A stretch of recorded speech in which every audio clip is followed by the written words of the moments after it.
Bentrovati al meteo. L'alta pressione si indebolisce, avvertiremo gli effetti in parte anche sul nostro territorio proprio nella giornata di domenica 19 aprile. La previsione nel dettaglio. Sul Veneto sarà in prevalenza stabile e soleggiato nelle ore pomeridiane e sulle zone montane possibili precipitazioni anche a carattere di rovescio in locale estensione serale su parte delle zone prealpine e anche delle pianure.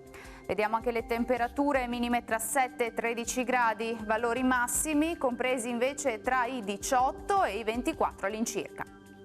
Avremo un ampio soleggiamento anche sul Friuli Venezia Giulia, tuttavia in giornata non si escludono degli acquazzoni sui monti, anche qui impossibili fin verso le pianure.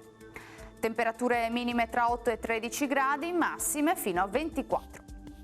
Ci spostiamo infine sul Trentino Alto Adige, bel tempo con tanto sole ovunque, salvo per qualche locale piovasco sui settori di confine. Temperature minime sui 10 gradi, massime invece fino a 26 gradi all'incirca. Dal meteo per ora è tutto, vi auguro un buon proseguimento in compagnia di Antenna 3. Arrivederci.